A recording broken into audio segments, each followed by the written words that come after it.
उच्च न्यायालयाने फेटाळलेली आहे. पुढचं पाऊल काय असणार आहे?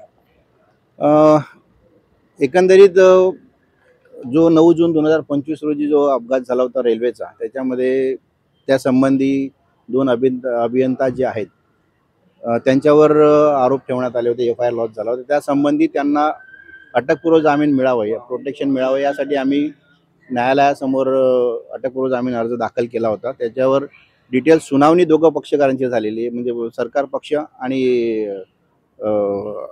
डिफेन्सचे सुनावणी झालेली आहे. आणि त्याच्यावर कोर्टाने आज फाइंडिंग म्हणजे न्यायनिर्णय दिलेला आहे. पण आमचा जो अटकपूर्व जामीनचा अर्ज तो रद्द केला आहे आणि त्याच्यावरच्या डिटेल्स फाइंडिंगची जी ऑर्डर ते आम्हाला उद्या प्राप्त होईल आणि याच्यावर आम्हाला माननीय उच्च न्यायालयामध्ये आम्ही अटकपूर्व जामीनसाठी परत अर्ज दाखल करणार आहोत. सर, कुठेतरी कमी पडलेत की काय, यामुळे कुठेतरी पुरावे समोर ठेवण्यासाठी त्यामुळे अटकपूर्व जामीन याच्यावर ॲक्च्युली काय माहिती का, फाइंडिंग आल्याशिवाय आपल्याला याच्यावर उत्तर देता नाही की मान्य न्यायालय नक्की कुठल्या गोष्टीवर रिलाय होऊन हा अर्ज रिजेक्ट केला आहे, ते आपल्याला त्याच्या न्यायालयाच्या फाइंडिंगच्या ऑर्डरमध्ये बघूनच आपल्याला सविस्तर सांगता येईल. खरं म्हणजे नक्की कशा प्रकारे चूक होती आणि त्याच्यामुळे जो अपघात झाला होता असं तुमचं म्हणणं आहे? आमचं म्हणणं आहे की हे जो अपघात झाला होता हा ओव्हर क्राउडिंगमुळेच झाला होता. तिथे कुठल्याही टेक्निकल इंजिनियर्सचा काही दोष होता असं आम्हाला वाटत नाही. कारण यासंबंधी VGTIच्या रिपोर्टवर फक्त प्रॉसिक्युशन रिलाय होऊन त्यांनी FIR लॉन्च केला आहे. पण तत्पूर्वीसुद्धा आमच्या रेल्वेचा 5 एक्सपर्ट्स जे आहेत त्यांची जी मल्टीडिसिप्लिनरी कमिटी फॉर्म करून त्या कमिटीचा रिपोर्ट सादर केला. त्याच्यामध्ये हे सुद्धा हेच की it was a mayor accident, हा फक्त ॲक्सिडेंटच आहे. याच्यात कुठलाही टेक्निकल इंजिनियरचा किंवा कुठल्या रेल्वेचा याच्यामध्ये दोष आहे असं आढळून आम्हाला आलं नव्हतं रेल्वेला. आम्ही त्याच्यावर तो रिपोर्टही सादर केला होता. पण आता ते फाइंडिंग जी ऑर्डर आहे ती डिटेल ऑर्डर बघितल्यानंतर मान्य न्यायालय कुठल्या गोष्टीवर रिलाय होऊन आमचा अर्ज रिजेक्ट केला आहे ते आपल्याला ते ऑर्डर वाचल्यावरच कळेल. तर काय पुरावे सादर करण्यात आले आपल्याकडनं एकंदरीत त्या केसमध्ये? त्या संबंधी ॲक्च्युली प्रॉसिक्युशनचं बऱ्याच गोष्टी त्यांनी VGTIचा रिपोर्ट दिला होता आणि जे स्टेटमेंट्स विटनेसेसचे घेतले ते मान्य न्यायालयासमोर सादर केले होते. आणि त्यात पंचनामा जो स्पॉटचा केला होता तोही सादर केला होता. पण पंचनामामध्ये कुठेही असं हे आढळून आलेलं नव्हतं की आमचं म्हणणं आहे की बॅकपॅक त्या पॅसेंजरच्याकडे होत्या आणि त्या बॅकपॅकमुळे हा इन्सिडेंट झालेला आहे असं रेल्वेचं म्हणणं होतं. परंतु स्पॉटर असं मिळालं नाही असं प्रॉसिक्युशनचं म्हणणं होतं.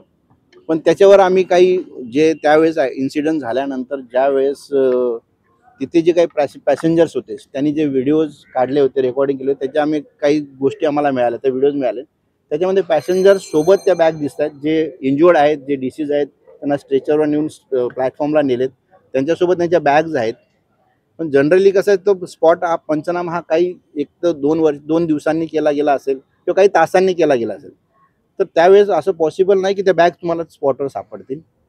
आम्ही त्यासंबंधी पुरावे दिले होते. आणि अजून एक विषय आमचा असाही आला होता की जर ह्या इन्सिडेंट झाला त्यावेळेस ह्या गाडीचा, या 2 गाड्यांचा इन्सिडेंट झाला, त्यापूर्वीसुद्धा बऱ्याच गाड्या पास झाल्यात, त्याच्यानंतरही बऱ्याच गाड्या पास झाल्यात. पण मान्य न्यायालयाने विचारणा केली होती या 2 गाड्या पास झाल्या यासंबंधी तुमच्याकडे आत्ता काही डॉक्युमेंट्स आहेत का? त्यावेळेस आमच्याकडे अवेलेबल नव्हते. पण रेल्वेकडे सगळं रेकॉर्ड होतं. इव्हन मुंब्रा जो रेल्वे स्टेशन आहे, मुंब्रा रेल्वे स्टेशनचे CCTV फुटेज आम्ही जवळ 4 CCTV फुटेज दिले. दुसऱ्या दिवशी आम्ही म्हणजे पेनड्राईव्ह दिला, त्याच्यामध्ये जवळजवळ 11 व्हिडिओज, काही CCTV फुटेज आणि पॅसेंजरने घेतलेले व्हिडिओज आम्ही सादर केलेत.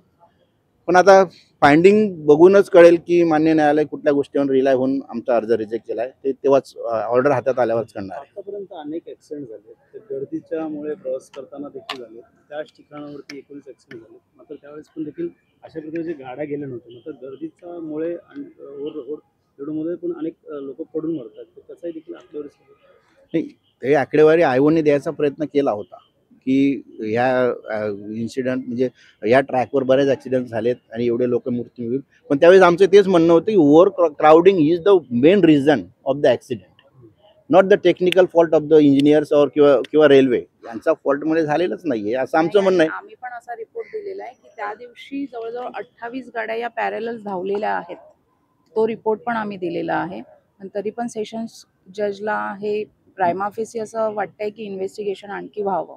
अजून देखील ट्रॅक तसाच आहे, अजूनही ट्रॅक तसाच आहे.